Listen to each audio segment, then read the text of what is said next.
네. 네, 여러분 안녕하십니까? 혜민입니다. 반갑습니다.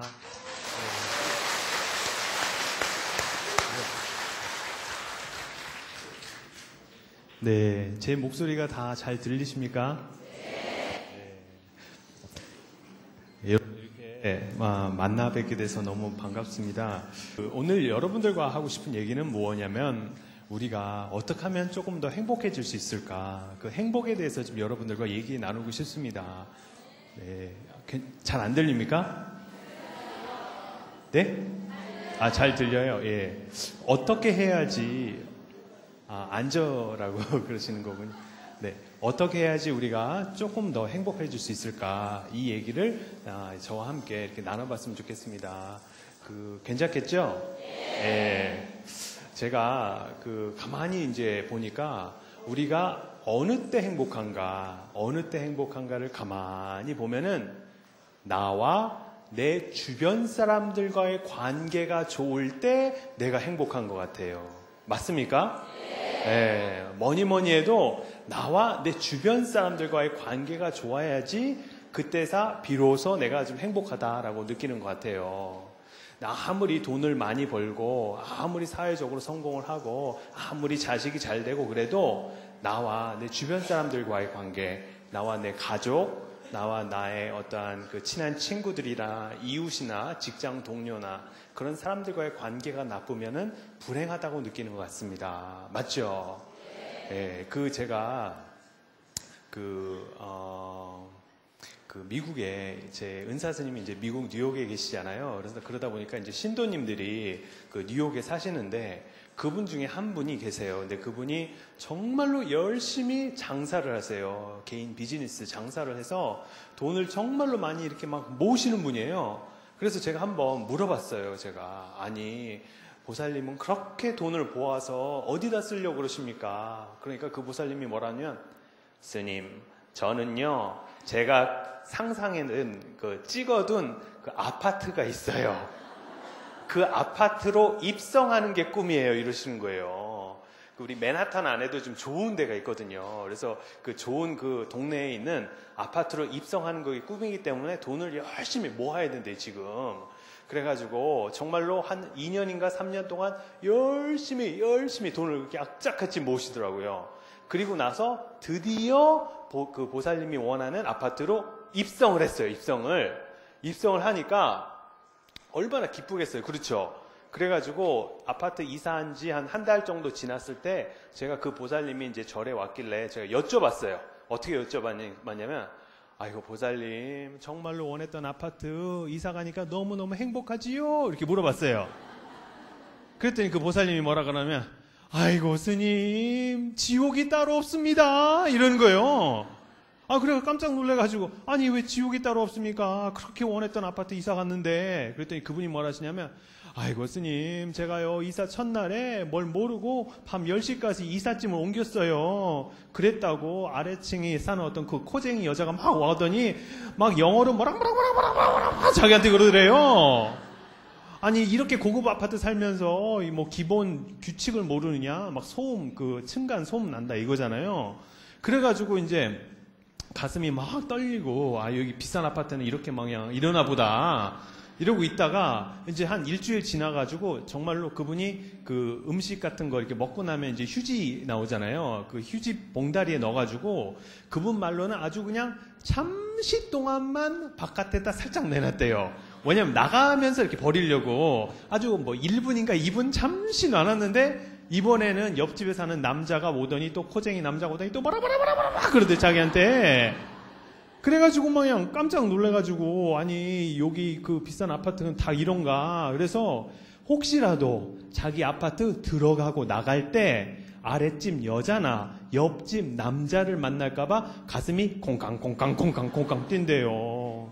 그래서 이 스트레스가 얼마나 심했냐면은 도대체 이 아랫집 여자랑 옆집 남자가 몇 시에 출근하는가를 딱 알아놨대요. 그래서 그 시간이 딱 지나면은 자기 아파트 문을 딱 열고 나간대요. 한번 생각을 해봐요. 내가 아파트 사는데 내 아파트에서 내가 원할 때 나갈 수가 없어. 그러면 지옥이에요, 안 지옥이에요? 지옥이에요. 즉 아무리 좋은 동네 살아도 아무리 좋은 아파트 살아도 어때요? 나와 내 주변 사람과의 관계가 안 좋으면 어떻다? 불행하다고 느끼는 우리는. 근데 그 반대한 예를 한번 들어볼게요. 반대의 예. 그 뉴욕에 있는 맨하탄에 있는 그 간호사 3,000명을 대상으로 설문조사를 했는데요. 무슨 조사를 했냐면 여성들이 암에 걸렸을 때 무슨 유방암 같은 거 걸렸을 때 친한 친구가 안 찾아오거나 아니면은 한 명밖에 안 찾아온 그 케이스와 입원했을 때 친한 친구가 10명 이상 찾아온 케이스를 비교 분석을 했대요. 무슨 분석을 했냐면은 친한 친구가 병문안을 많이 온 케이스가 혹시라도 전혀 안 온 케이스보다 회복하는데 시간에 이렇게 회복하는데 무슨 차이점이 있는가 보니까 어떻게 결과가 나왔냐면은 친한 친구가 10명 이상 찾아온 케이스는 한 명도 안 찾아오거나 한 명 정도밖에 안 찾아온 케이스보다 무려 4배나 빨리 퇴원을 하더래요. 4배까지 빨리. 그게 무슨 말이냐면은 40일 입원할 거를 열흘만 입원하고 나갈 수 있다는 거예요. 친한 친구들이 많이 찾아오면. 그래가지고 왜 그런가를 한번 연구해 보니까 왜 그러냐면 여러분은 친한 친구가 병원에 입원을 하면은 그냥 빈손으로 갑니까? 아니죠. 빈손으로 가지 않죠. 뭘 해도 그냥 싸가잖아요. 예를 들어서 얘가 평소에 호박죽을 잘 먹는데 그럼 어때요? 호박죽 써가지고 보온병 해가지고 담아가지고 가서 야 너 입맛 떨어졌지? 한번 뭐 먹어봐 이렇게 막 먹여주고 그러죠.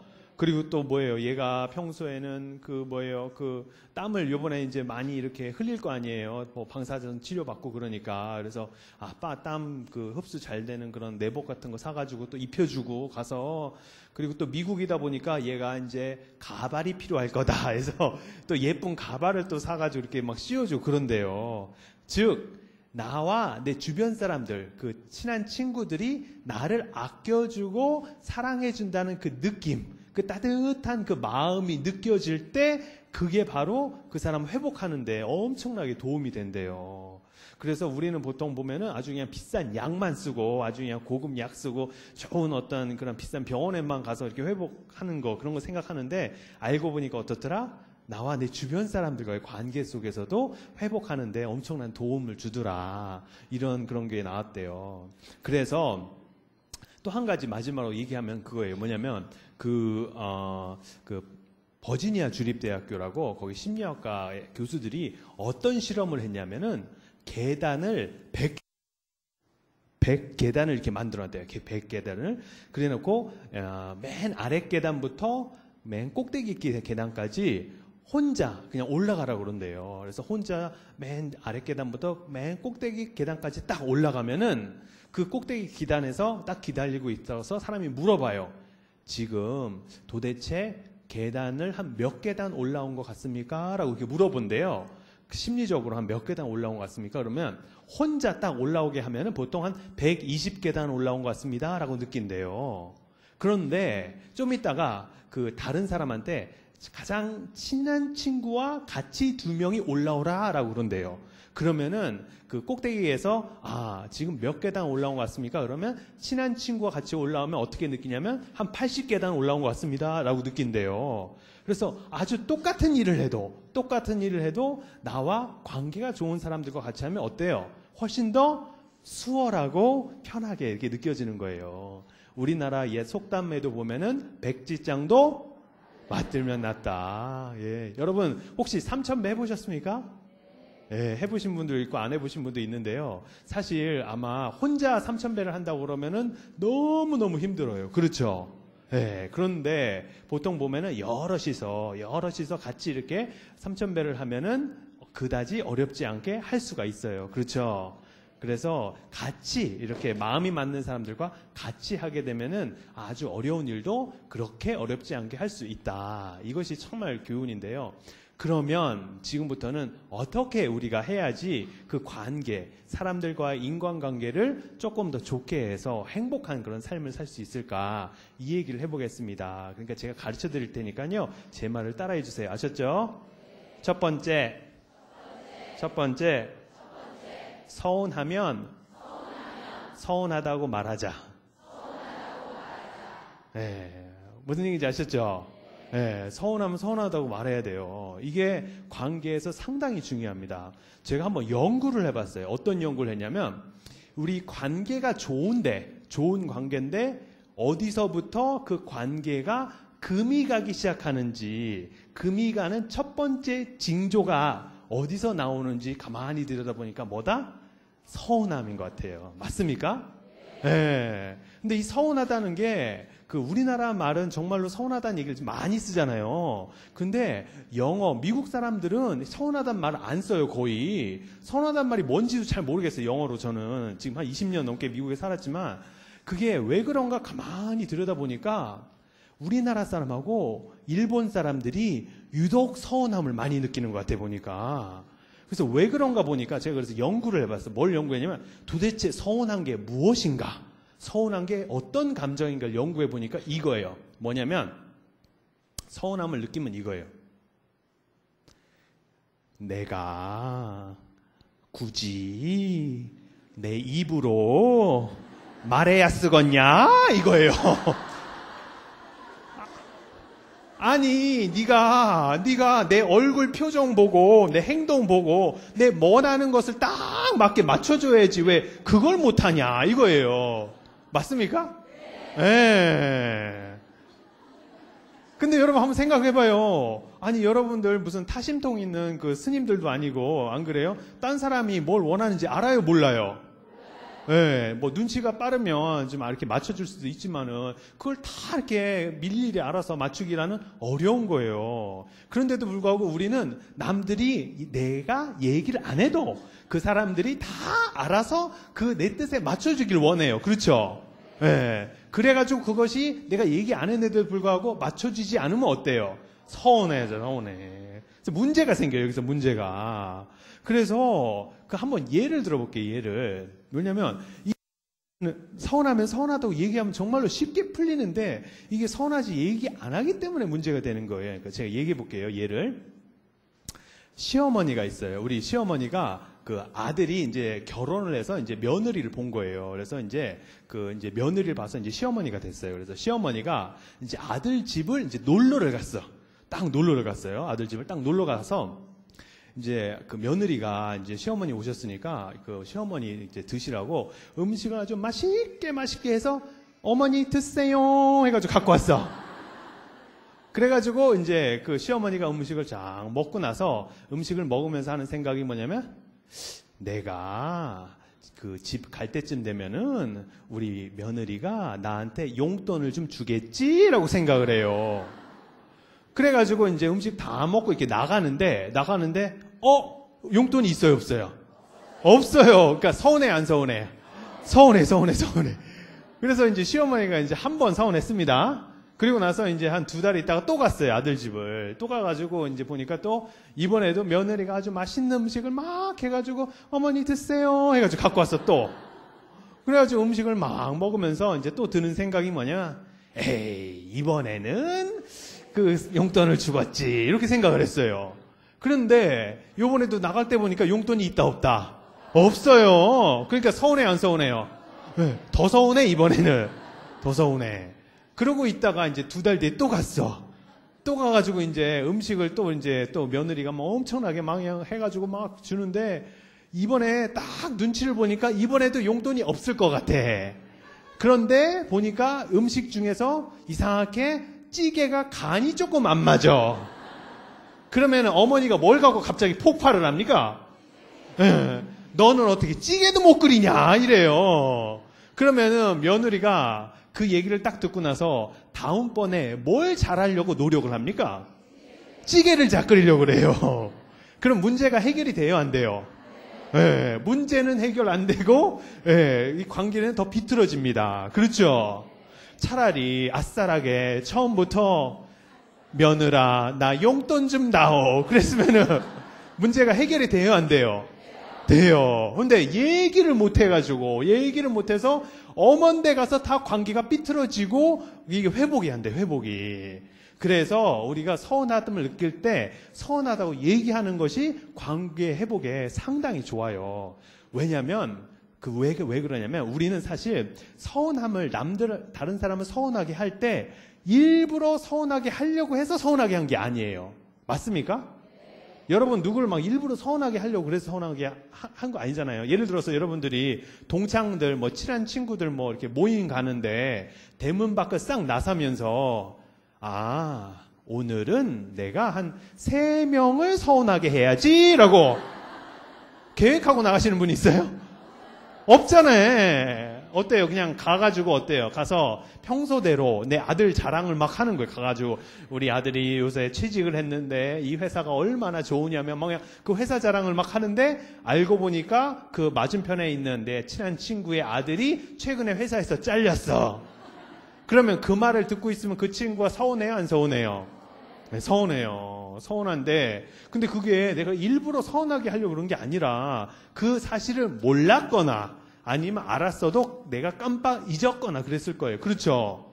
즉 남들을 일부러 서운하게 하려고 해서 한 것이 아니기 때문에 내가 그 경우에 좀 서운한 마음이 든다라고 얘기를 하면은 상대방이 아차 하면서 어때요? 그 순간에 미안하다. 아이고 내가 너 그렇게 하려고 그런 게 아닌데 이렇게 해서 그 상황에서 이게 해결이 될 수가 있어요.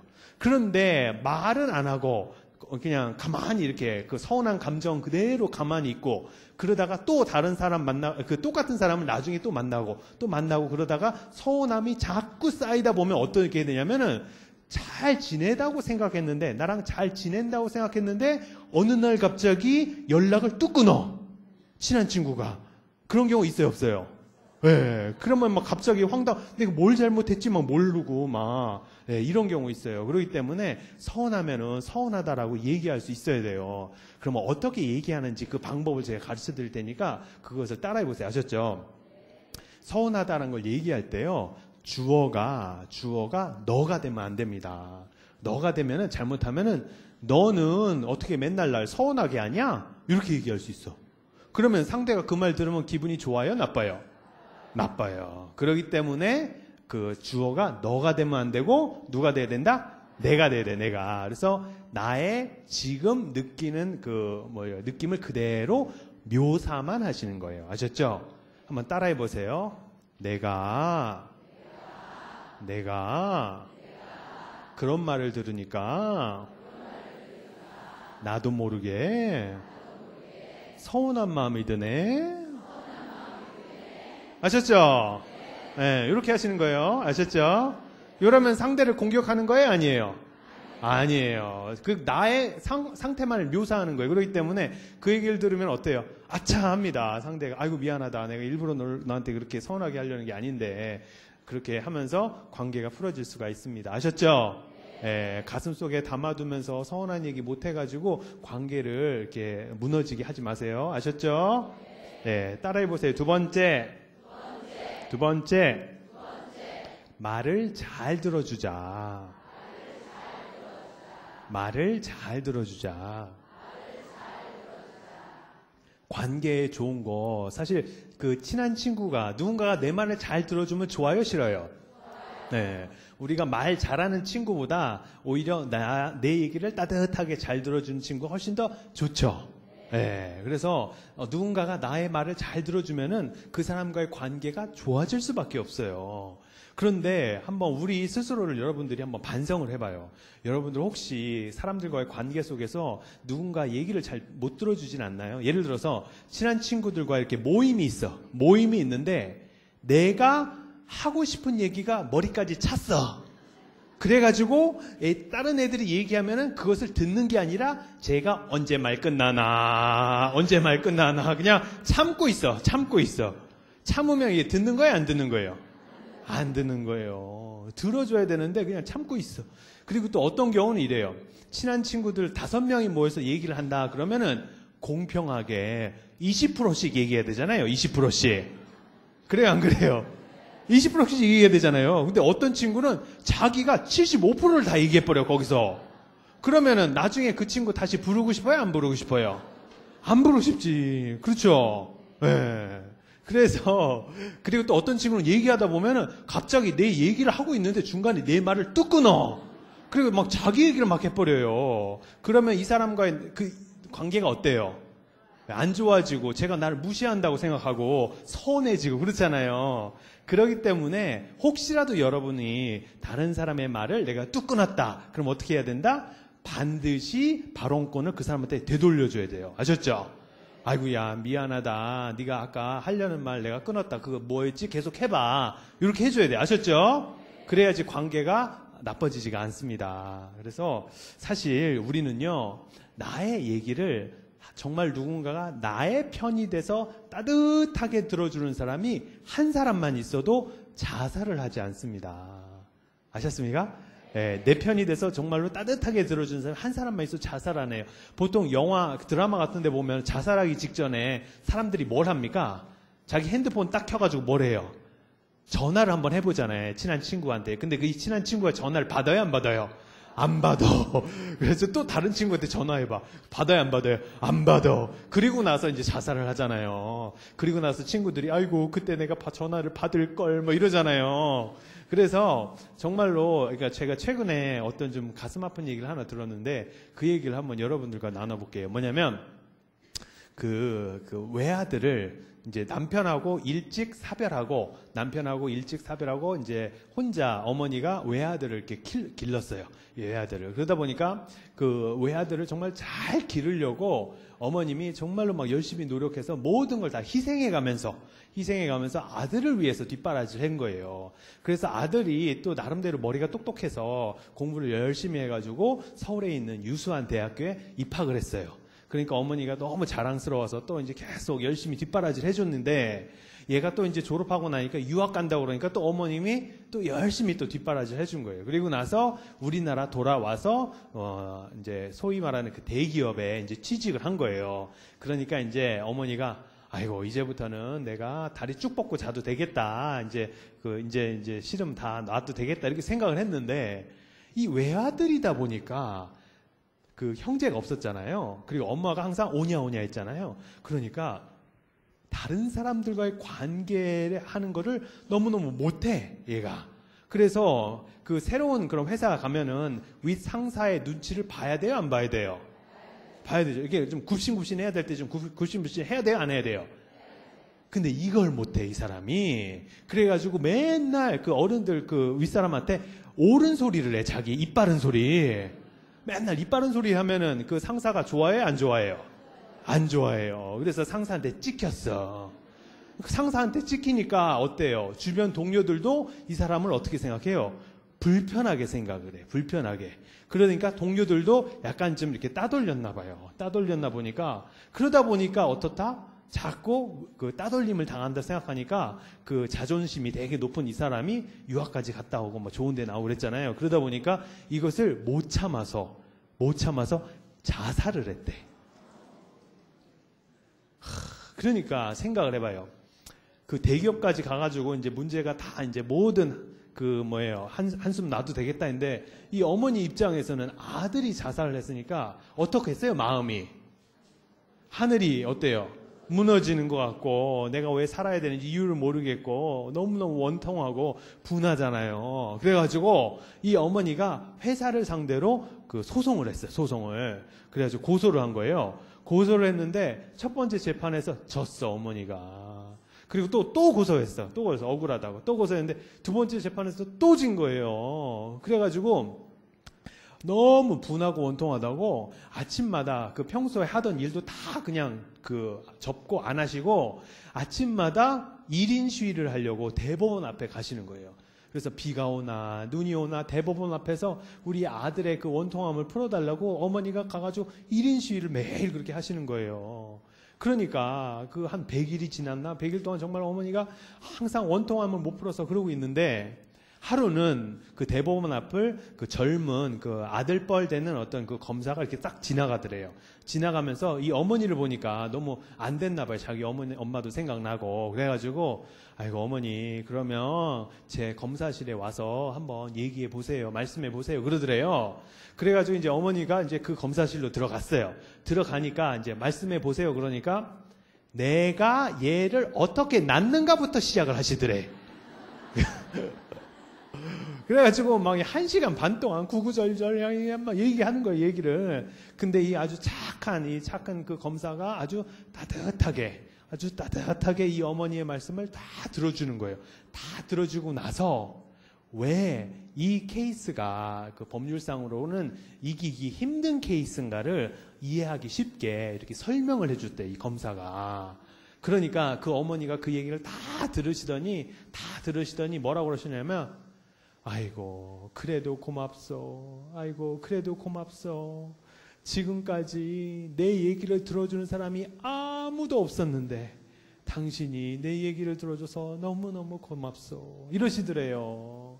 이러고 나서 집으로 돌아가셨는데, 그 다음날부터 이 어머님이 1인 시위 하시러 나오세요? 안 나오세요? 안 나오는 거예요. 왜냐면, 어쩌면 우리가 정말로 원했던 건 뭐다? 내 얘기를 내 편이 서서 따뜻하게 들어주는 사람을 필요로 했었기 때문에 그런 것이 아닌가라고 생각을 해요. 그래서 여러분들이 이 그 검사와 같이 따뜻하게 다른 사람이 어렵고 힘든 것을 잘 들어주시는 그런 분들이 되시길 바라겠어요. 아셨죠? 네. 그런데 가끔씩 보면요, 어떤 분들이 이렇게 말씀하세요. 스님, 저는요, 다른 친구가 하는 얘기, 그 우울한 얘기, 자기 뭐 걱정 이런 거 들어주기 싫어요. 그래요, 저한테. 그래서 아니, 왜 들어주기 싫어요? 그랬더니 그런 얘기 듣다가 제가 그 느낌으로 전염되면 어떡해요? 그래. 이게 전염이 된대. 그 우울하고 불안하고 뭐 이런 것이 전염이 되기 때문에 저는 듣기가 싫대요. 근데 전염이 안 돼요, 이게. 왜냐면은 혹시라도 전염이 되는 건 이런 거예요. 혹시라도 제가 나한테 흙탕물 튀기면 어떡하지? 이러고 들으면은 전염될지도 몰라. 근데 그게 아니라 아이고, 얘가 너무너무 안 됐다. 얼마나 힘들까. 이렇게 자비심이 발동해서 들으면은 희한하게도 내가 평소에 갖고 있었던 나만의 갖고 있는 나의 그런 걱정이 있잖아요. 그런 걱정을 어떻게 된다? 다 잊어버려요. 희한하게. 잊어버리면서 그와 내가 둘이 아니고 하나다라는 느낌에 이상하게 어렵고 힘들지만은 내 마음은 되게 따뜻해집니다. 아셨죠?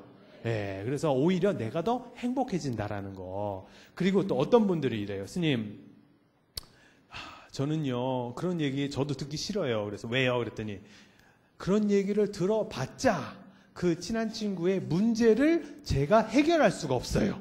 그러니까 들으나마나 아니에요? 이러는 거예요. 그런데 한번 여러분 생각을 해봐요.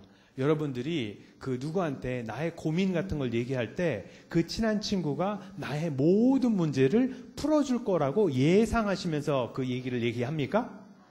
안 하죠. 어때요? 그냥 그 친구가 내 얘기를 따뜻하게 들어준다는 것 자체가 고마운 거잖아요. 그렇죠? 네, 그렇기 때문에 굳이 내가 그 사람의 문제를 해결해 줘야지 라는 그런 부담을 갖지 않고 그냥 어떻다? 따뜻하게 들어만 주십시오. 아셨죠? 네. 그리고 이제 또 따라보세요. 세 번째. 많이 베풀자.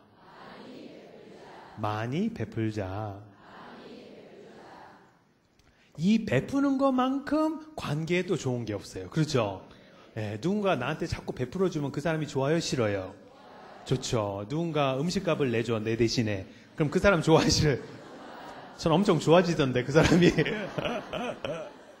네, 그래서 베푸는 게 상당히 중요한 것 같아요. 근데 제가 최근에 아주 재미난 책을 하나 읽었는데요. 그 책에 그 아담 그랜트라는 어떤 그 미국의 어떤 교수예요. 그 교수가 어떤 그 이론이 있어요. 그 이론이 뭐냐면은 이 세상에는요, 3가지 분류의 사람이 산대. 3가지 분류. 첫 번째 분류는 뭐냐면 내가 받은 것보다 더 많은 것을 베푸는 사람. 이게 첫 번째.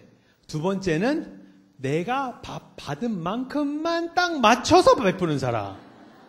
그래서 얘가 우리 아들 결혼식 때 부주를 얼마를 했지? 그러면 5만 원 했지? 그러면 어때요?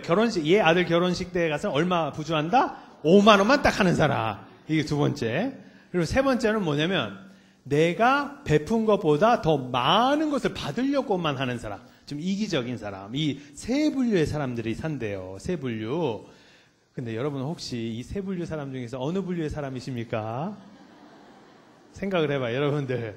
많이 베푸는 사람이에요? 아니면은 딱 계산하는 해가지고 내가 얼마를 받았지 이러면서, 아니면 자꾸 더 많이만 받으려고 하는 사람이에요? 한번 스스로를 반성해봐요. 왜 이런 얘기를 하냐면, 그냥 짧게 뭐 6개월, 1, 2년 반짝 성공하려고 그러면은 이 세 번째나 두 번째의 마음을 사용해도 된대요. 즉 다른 사람한테 더 많은 것을 이렇게 받으려고 좀 이기적으로 굴어도 되는데, 반짝 성공하는 것이 아니라 30년, 40년, 한 세대, 두 세대, 세 세대를 넘어가는 그런 성공을 원한다면은 마음을 어떻게 써야 되냐면, 첫 번째, 내가 많이 베풀어야지 오랫동안 성공을 할 수 있다라는 것이 이 교수님의 이론이에요. 그래서 왜 그런지 그 설명을 제가 해드릴게요. 이분이 어떤 것을 얘기를 했냐면은, 우리나라 말로 여러분 뒷담화 아십니까? 뒷담화 아시죠? 영어로는 가십이요, 가십. 이 뒷담화를 우리 조직 안에서, 회사 안에서 왜 하는가? 이것을 이 사람이 사실은 연구했는데요. 뒷담화를 주로 어떤 사람을 대상으로 하냐면은 이 세 번째 사람. 자기가 받은 것보다 더 많은 것을, 자기가 준 것보다 더 많은 것을 받고자 하는 사람을 중심으로 뒷담화를 우리가 한대요. 맞습니까?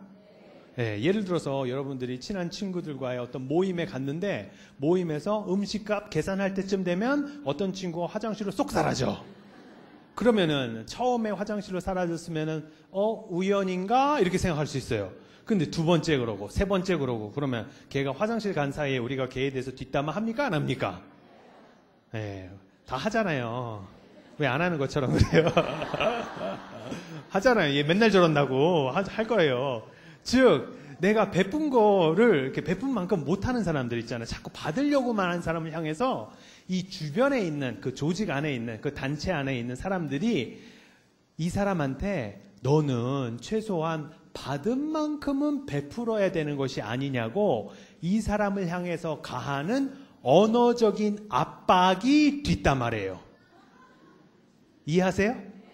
뒷담화가 뭐냐면 언어적으로 압박을 가해. 어떻게? 너 최소한 받은 만큼은 줘야 되는 거 아니야? 이러면서 뭐라고 하면서 그 조직 안에서 균형을 맞추려고 하는 행위가 뒷담화다라는 이 사람의 이론이에요.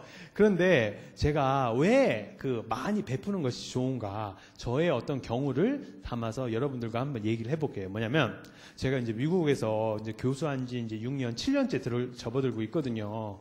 그러니까 미국 교수하는 것 중에 그 일이 뭐냐면은 학생들을 위해서 이제 추천서를 써주는 게 아주 큰 일입니다. 추천서를 한 학기에 한 10명 정도 이제 추천서를 써요. 근데 이 아이들이 언제 추천서를 필요하냐면은 대학원에 들어갈 때나 아니면은 인턴십, 여름에 무슨 인턴십이라든가 아니면 직장을 찾으려고 하거나 아니면은 장학금 받으려고 할 때 교수 추천서를 필요로 합니다. 그런데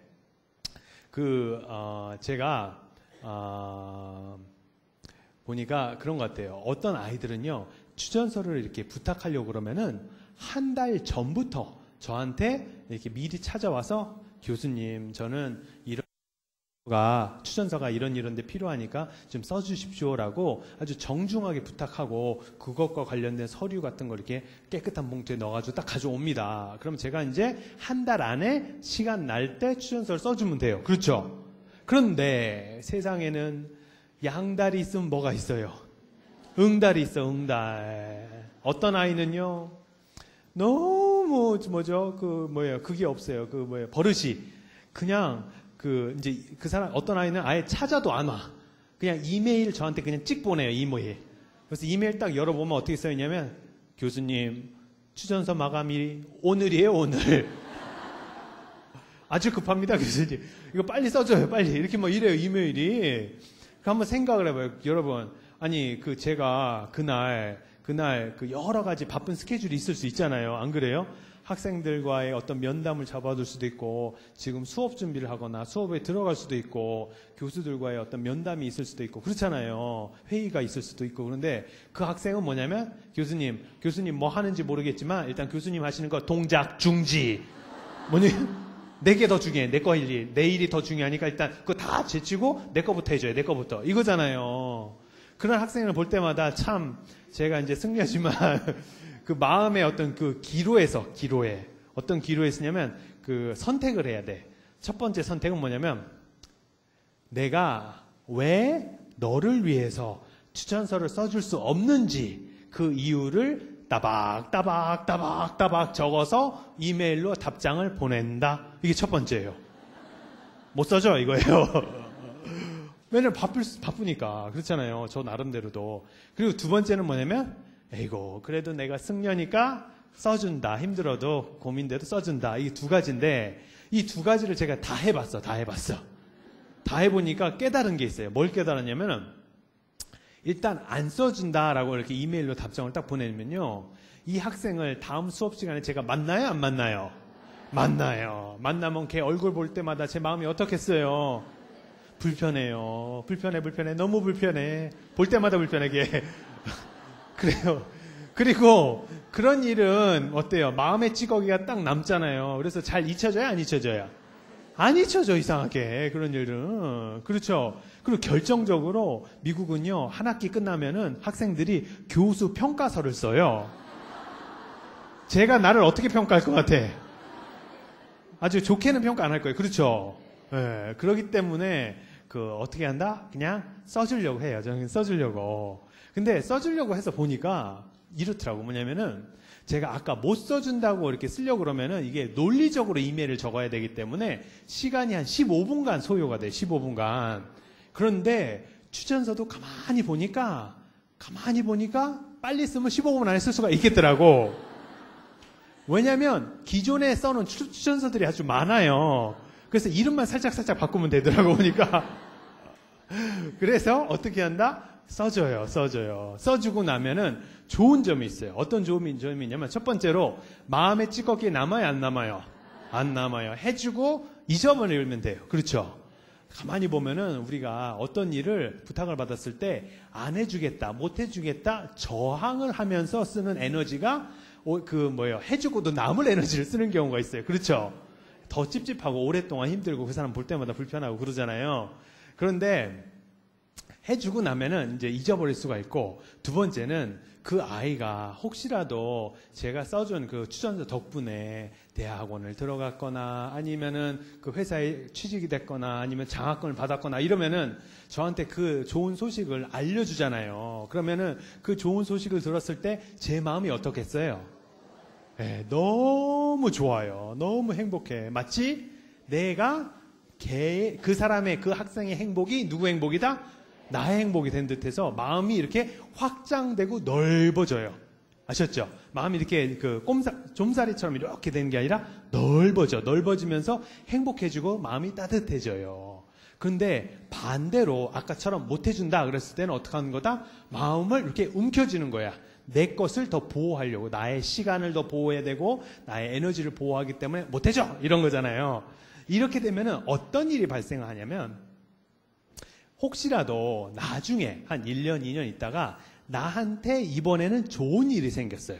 좋은 일이 생겼으면은 아까 내가 못해줘 했던 그 사람들이 나의 그 좋은 그런 행복, 나의 성공을 기뻐해 줄까요? 안 기뻐해 줄까요?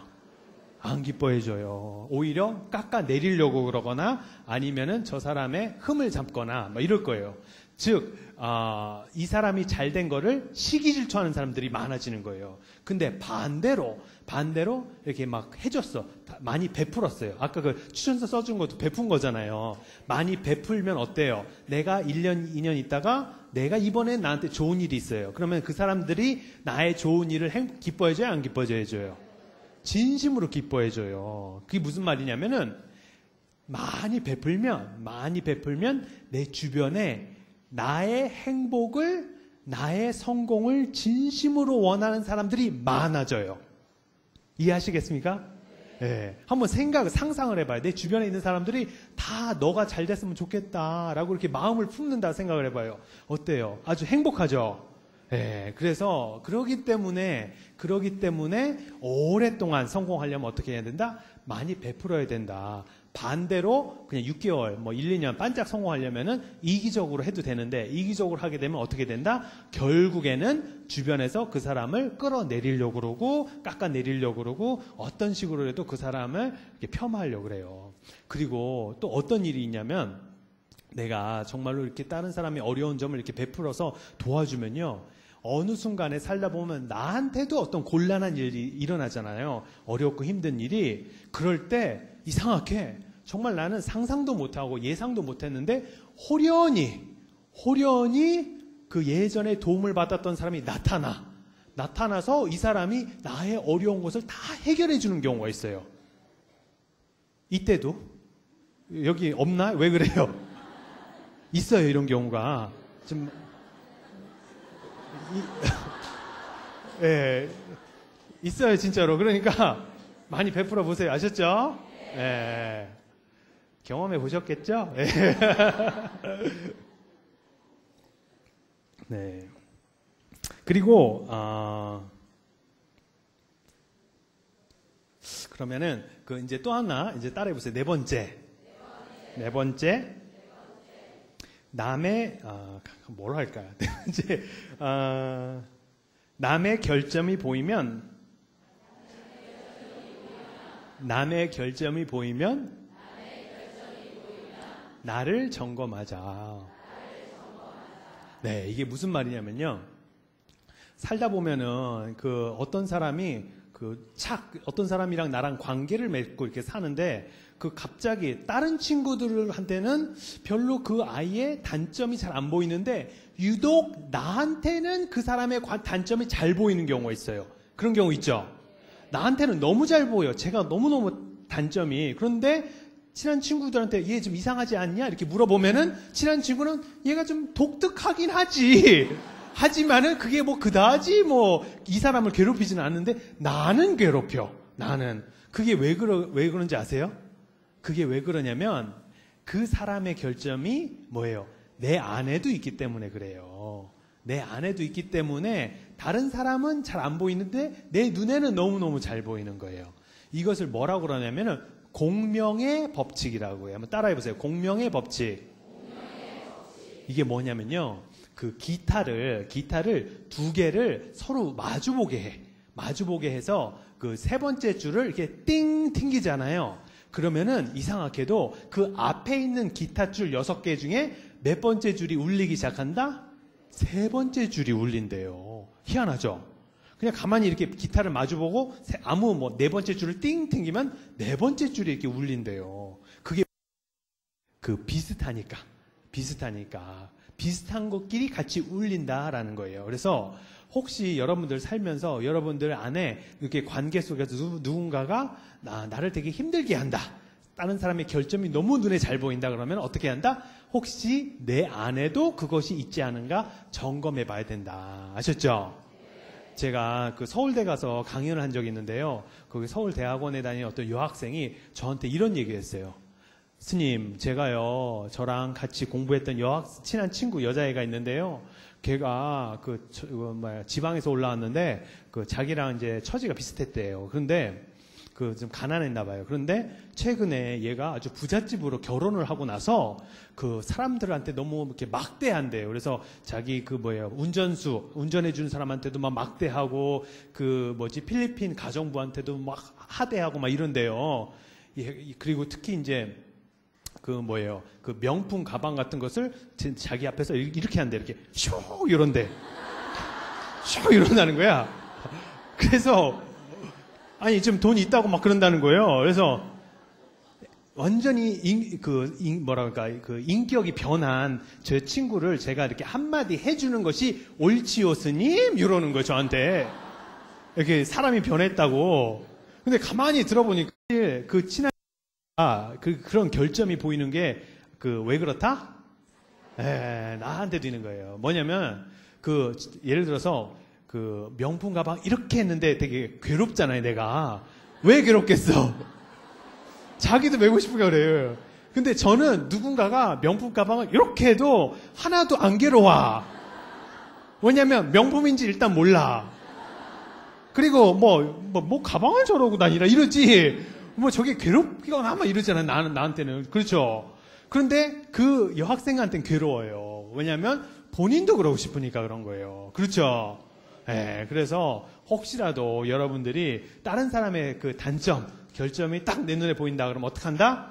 아차, 예, 나는 그게 있지 않은가. 좀 깊숙하게 나도 그것을 원했는데 제가 먼저 가졌기 때문에 내가 그러는 것이 아닌가. 한 번쯤은 깊숙하게 이렇게 들여볼 때가 들어봤으면 좋겠어요. 아셨죠? 예. 그리고 그 이제 부처님 말씀에 그 수의공덕이라는 게 있어요. 수의공덕. 예. 그 기쁘한 것을 같이 기뻐해주면, 같이 따라서 기뻐해주면은 너한테도 공덕이 생긴다라는 건데요. 이게 뭐냐면은 그 부처님 살아계셨을 때 어떤 분이 그 이제 좀 집안이 가난했나 봐요. 근데 왕들을 딱 보니까 왕들은 돈이 많으니까 부처님한테 뭐 왕사성 뭐 이런 거 이렇게 뭐 절 같은 것도 막 져주고 그러니까 복을 지을 수가 있잖아요. 그래서 내 생이 편해질 텐데 나는 돈이 없으니까 복을 못 짓는 거야. 복을 못 짓어서 부처님한테 이제 좀 항의를 했어. 항의를. 부처님, 저희들도 복을 짓고 싶지만 돈이 없어서 그 복을 못 짓습니다. 어떻게 하면 좋습니까? 그러니까 그분이 부처님께서 뭐라고 그러셨냐면은 그 다른 사람이 복을 질 때 너희가 같이 따라서 기뻐해 주면은 너희도 비슷한 복이 생긴다라고 그랬어요. 비슷한 복이 생긴다. 그래서 그 사실 우리 옛날 속담에 보면은 사촌이 땅을 사면 배가 아프다. 그렇게 하면 안 돼요. 그렇게 살면. 아셨죠? 마지막으로 그러면은 이제 한 가지만 이제 얘기해 볼게요. 이게 뭐냐면 관계에 있어서 가장 힘든 관계가 무슨 관계인가 가만히 보면은 부모와 자식과의 관계예요. 자식과의 관계. 맞습니까? 만약에 여러분들이 이제 그 뭐 고민이 있어서 걱정이 있어서 기도하는 그 내용을 보면은 한 70%는 자식 문제예요. 맞죠? 어머니들 특히. 그래서 자식 문제. 그래서 저는 이제 자식이 없잖아요. 그래서 또 연구를 해봤어. 아니 왜 자식 문제 때문에 저렇게 고생을 하는가. 그래서 그 답이 나왔어. 그 답이 뭐냐면은 자식은 일단 낳아놓으면은 반품이 안 돼. 반품이. 그래서 힘든 거예요. 그래서.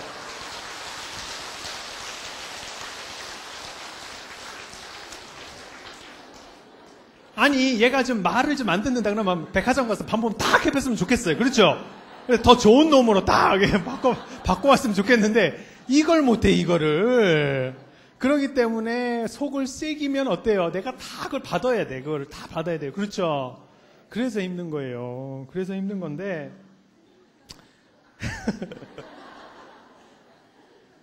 그래서 이제 어떤 분들은 저한테 이렇게 물어봐요. 스님 어떻게 우리 부모인 우리들이 어떻게 내 아이들한테 해 주어야지. 이게 참 좀 이상한 비위생적인 질문인데 한번 들어보세요. 어떻게 하냐면 스님 저희들이 어떻게 아이들한테 해 주어야지 스님처럼 우리 애를 하버드에 보낼 수가 있겠습니까? 뭐 이렇게 물어봐. 약간 비위생적이야. 하여간 그런 질문을 해요. 그런데 여러분들 제가 해주고 싶은 말이 이거예요. 어떤 거냐면 부모가 우리 아이를 위해서 해줄 수 있는 가장 좋은 선물, 가장 좋은 것은 뭐냐면 부모가 이미 행복한 거예요. 맞습니까? 부모가 이미 행복한 것이 아이를 위해서 해줄 수 있는 가장 좋은 선물이에요. 가장 좋은 것은 내가 뭘 자꾸 해줘야지 아이한테 좋은 게 아니라 어떻다? 부모가 이미 행복해져 있는 것이 아이한테 좋은 거예요. 그래서 내가 뭘 더 해줘야지를 묻기 전에 아이 눈에 비친 나의 모습은 행복한가? 그걸 한번 여쭤보세요. 스스로한테. 아이 눈에 비친 나의 모습은 행복한가? 거기에 대답이 yes면은 어떻다? 아주 잘해주고 계신 거고 대답이 no면 어때요? 나를 위해서, 나의 행복을 위해서 조금 더 노력하는 것이 오히려 우리 아이들한테 좋다라는 얘기를 해주고 싶습니다. 그런데 가끔씩 보면은 그게 왜 그러냐면은 부모는 자식을 비추는 거울이에요. 뭐라고요? 거울이에요. 거울이기 때문에 이 거울이 건강해야 돼. 그래서 자식이 어떤 일을 하고 왔다 그러면은 특히 어렸을 때 초등학교 다니고 뭐 유치원 다니고 이럴 때 거울이 돼서 제깍제깍 건강하고 밝게 비춰줘야 돼, 그 아이를. 이게 무슨 말이냐면, 아이가 밖에 나가서 놀고 왔어요. 놀고 와가지고, 엄마, 나 오늘 반장하고 놀았어. 이러면은, 거기에 대고 비춰준다라는 것은 뭐냐면, 긍정적으로 대꾸를 해준다는 거예요. 이게 뭐냐면, 아이고, 그랬어? 반장이랑 놀았어? 뭐하고 놀았어? 이렇게 물어봐주고, 뭔 얘기인지 아셨죠? 대꾸를 해주는 거예요, 대꾸. 반응을 해주는 거예요. 이게 비춰주는 거예요, 거울이 돼서. 그럼 아이가 어떻게 느끼냐면, 내 행동은 엄마의 관심을 받을 만하거나 아니면 아버지의 관심을 받을 만하구나. 그러기 때문에 내 행동은 가치가 있구나. 그러기 때문에 내 존재 자체는 사랑받을 만하구나. 이렇게 느껴요, 아이가. 그런데 엄마가 불행해. 아니면 아버지가 불행해. 그래서 이 거울이 오작동을 해요. 그래서 거울이 어느 때는 거울이 있고 어느 때는 거울이 없고 이러거나 있다가 없다가 그러거나 아니면 아예 없을 수도 있어. 엄마가 너무 우울하거나 심한 우울증에 걸려 있거나 그러면은 아이가 뭘 해와도 반응을 해요, 안 해요? 잘 안 해요. 긍정적인 반응이 없으면은 아이가 어떻게 느끼냐면 내 행위 자체는 엄마 아니면 아버지의 관심을 받을 만 못하구나. 그러므로 의미가 없구나. 무의미하구나. 그러므로 내 존재 자체는 사랑받을 만하지 못하구나 느껴요. 그래서 자존감이 엄청 떨어집니다. 그래서 아이한테 막대한 어떤 그러한 그 성격적인 장애를 일으킬 수가 있어요. 그래서 가장 중요한 게 뭐다? 엄마 스스로가, 아버지 스스로가 행복한 것이 정말로 중요해요. 그래서 제가 어딜 가나 항상 물어보는 말이 있어요. 그래서 여기서도 한번 물어볼게요. 뭐냐면, 어쩌다가 맛있는, 아주 기가 막히게 맛있는 음식이 딱 생겼어. 이 음식을 먹기만 하면 행복해져. 그러면은, 누가 먼저 먹어야 되게요? 누가 먼저 먹어야 돼? 네, 맞아. 내가 먼저 먹어야 돼, 내가. 아니, 내가 먹고 행복해져야지. 안 그래요? 우리 그 다음에 남편도 있고 아들도 있고 이런 거잖아요. 부처님도 있고 그런 거지. 안 그래, 솔직히? 그러니까 일단 내가 먼저 행복해져야 돼. 그래서 내가 먹고 근데 어떤 분들은 특히 어머니들은 자기 스스로의 행복을 찾는 거에 대해서 되게 좀 미안해 하시는 분들이 있어요. 근데 그건 절대로 미안할 게 아니에요. 내가 행복해져야지 다른 사람도 행복하게 할 수 있는 거예요. 그렇죠? 돈이 하나도 없는데 누굴 도와줘? 안 그래요? 본인이 돈이 좀 있어야지 도와주는 거 아니에요? 내가 불행해 죽겠는데 누굴 행복하게 해요? 못합니다. 아셨죠? 그래서 내가 일단 먹고 행복해지고 그 다음에 음식이 남았네? 그럼 누구 줘요? 누구죠? 남편을 주셔야 돼요. 아셨죠? 네. 자식 주면 절대로 안 돼요. 절대로 안 돼. 남편 아니면 아내를 줘야 돼. 알았죠? 아내나 남편을 줘야 돼요. 왜냐면은 우리는 항상 투자 대비를 봐야 돼. 투자 대비. 기껏 죽으라고 해가지고 희생해서 아들을 딸을 딱 키워놓으니까 나중에 결혼하면 넘버원이 엄마나 아빠에서 뭘로 변해요? 예, 반려자로 딱 변해버리잖아요. 그런데 아내나 남편은 넘버원이 누구예요? 평생 나잖아, 나. 그렇죠? 그리고 몸 아프고 나중에 나이 들어가지고 병수발 받을 때 누구한테 받는 게 편해요? 며느리한테 받는 게 편해요? 내 아내나 남편한테 받는 게 편해요? 아내나 남편한테 받는 게 편하잖아요. 그러니까 누구한테 잘한다? 자기 반려자한테 잘하세요. 아셨죠? 그리고요, 제가 재미난 얘기를 한 가지 해주면은, 부부들이 처음에 딱 결혼을 하잖아요. 그러면은, 부부의 행복도가 초창기에는 이렇게 샥 올라간대. 결혼하면은. 근데 이게 떨어지기 딱 시작하는 순간이 있는데 그게 어느 때부터냐면 아기가 나오자마자 이게 떨어지기 시작한다네?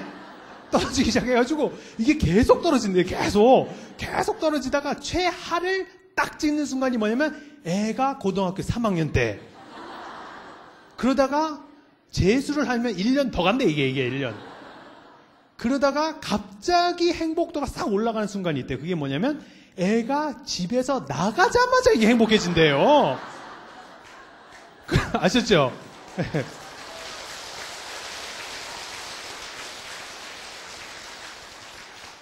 그러니까 부부의 행복을 위해서 어떻게 한다? 빨리 독립시켰어요. 아셨죠? 빨리 내보내시고 빨리빨리 내보내셔요. 아셨죠?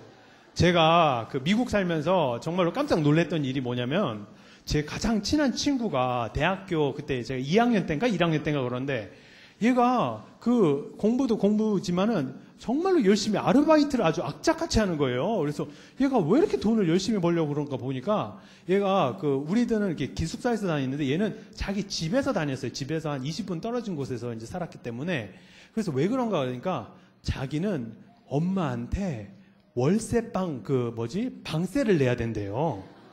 대학교 2학년 아이인데 그래가지고 방세 낼 돈을 벌어야 된다는 거예요, 걔가. 근데 우리는 어때요? 아이가 자기 집에서 있으면은 방세값 받습니까? 안 받았습니까? 안 받잖아요. 그게 아이한테 좋다, 안 좋다?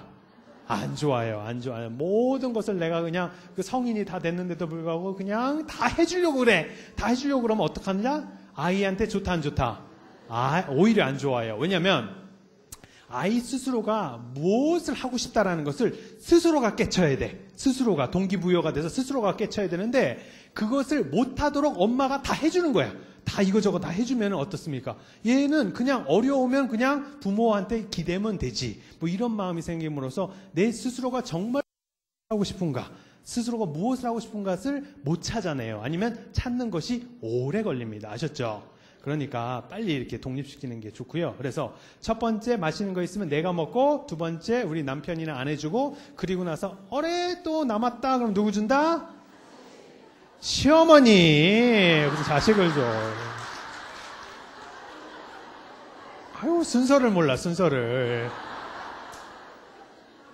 시어머니를 주셔야 돼요. 아셨죠? 네, 왜 그러냐면 이것도 투자 대비를 살짝 봐야 돼. 나중에 우리가 애들한테 그 효도 받고 싶죠? 그러면 어떻게 해야 돼요, 지금? 내가 효도를 해야죠. 그렇죠? 나는 효도 안 하면서, 시어머니 흉 맨날 보면서 애들 앞에서 맨날 흉 보면서 그 나중에 니네들은 나한테 효도해라. 그러면은 애가 말을 들어야 안 들어요? 네, 다 속으로 이렇게 생각하잖아. 에고, 지네들은 안 하면서. 애들이 그렇게 생각합니다. 그러니까 어떻게 한다? 내가 효도를 해야 된다. 아셨죠? 너무 시어머니 그 흉 보지 마세요. 아셨죠? 그거 다 이제 과보로 받습니다. 나중에. 그리고 나서, 맛있는 음식이 남았다. 그러면 누가 먹는다? 그때서 이제 자식을 주시면 돼요. 맨 마지막에. 그러면은, 왜냐면 우리가 그때서 딱 자식을 주면 좋은데, 실제로는 어때요? 맛있는 게 딱 생겼다 그러면 누구 먼저 줘요? 자식부터 주잖아. 내가 먹고 싶어도 이렇게 꾹 참고, 어때요? 남편은 저리 가! 그러고, 시어머니 뭐 말할 것도 없고, 그러고, 안 그래요? 그리고 나서 이제 딱 주면은 우리 자식이, 엄마, 이렇게 맛있는 음식을 줘서 감사합니다 하고 먹습니까? 어떻게 하고 먹어요? 당연하다 하고 먹고, 또 뭐예요? 심지어는 엄마 바빠 죽겠는데 뭐 이런 걸 줘! 막 이러고 막 아침에 먹지도 않고 막 가고 그러잖아요. 그러니까 어떻게 해야 된다? 아주 가끔씩 준다. 아셨죠? 아주 가끔씩. 그래서 받아 먹을 때마다 어머니 이렇게 마시는 거죠. 너무너무 감사합니다 하면서 받아 먹을 수 있게. 아셨죠?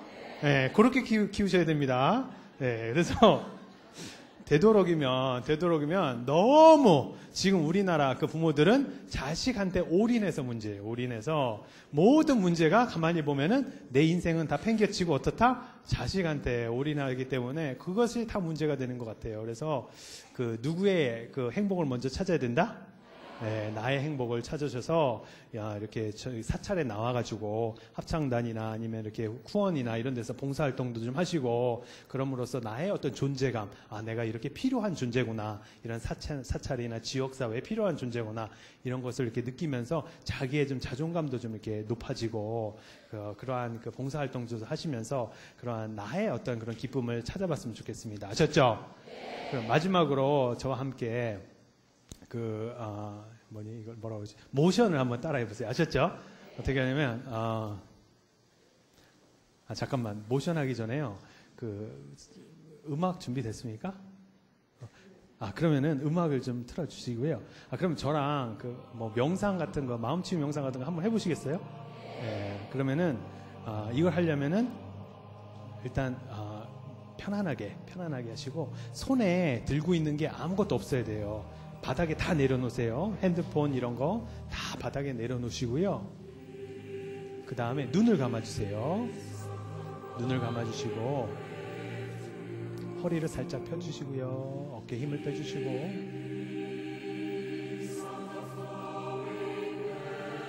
편안하게 숨을 들이쉬세요.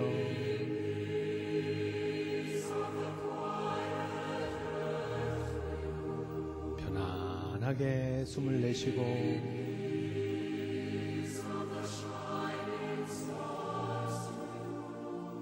편안한 숨이 우리 몸 안으로 들어왔다가 편안한 숨이 우리 몸 밖으로 나갑니다.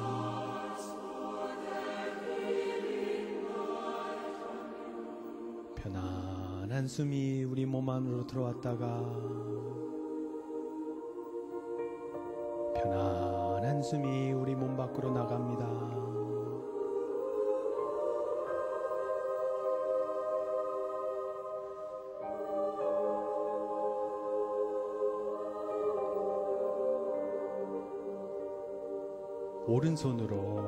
오른손으로 내 심장 부분에다 손을 얹어주세요. 심장 부분, 내 가슴 정 가운데다가 손을 얹고요.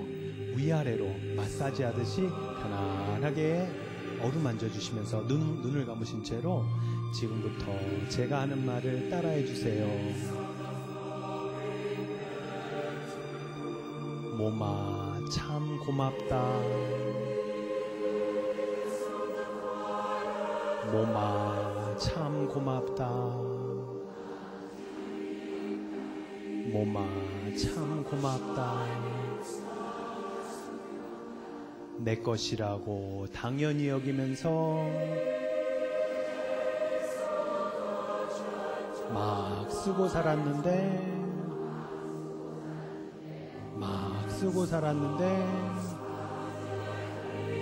너가 있어서 이 생에 와서 많은 것들을 배웠구나.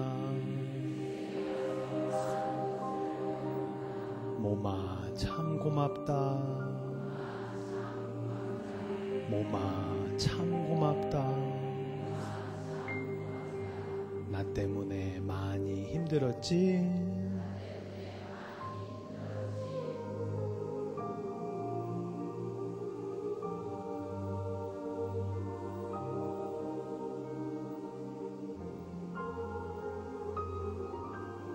가슴을 계속해서 쓰다듬어 주시면서 따라해 주세요.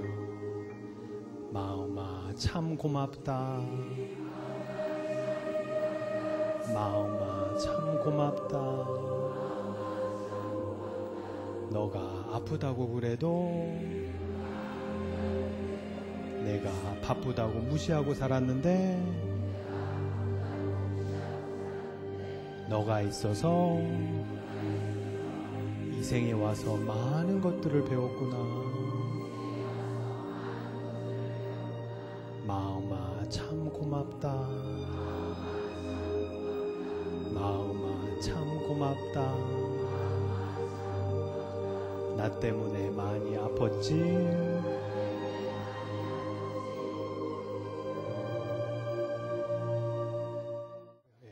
어디 가서 이제 감사하라고 얘기하면요, 어떤 그 어머님들은 이래요.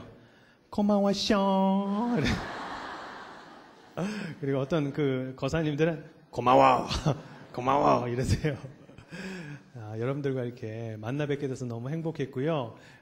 지금 이렇게 관음사에 오셔가지고 이렇게 여러분들 뵙게 돼서 너무 좋았고, 앞으로도 그냥 오늘만 이렇게 오시는 게 아니라 계속해서 간음사의 신도가 되셔서 여러분들이 그 신행 활동을 해주셨으면 너무너무 감사하겠습니다. 아셨죠? 네. 그러면 마지막으로 그 모션을 한번 해보고 이제 마치도록 하겠습니다. 하늘로 이렇게 손을 싹 이렇게 해보세요. 이제 저를 따라해 주세요. 내가 저를 따라하라 해도 이게 잘 안 보이나 보다. 예. 내가 네, 다시 한번. 내가 나를 사랑하기 시작하면, 나를 인정하기 시작하면 세상도 나를 사랑하기 시작합니다. 세상도 나를 인정하기 시작합니다.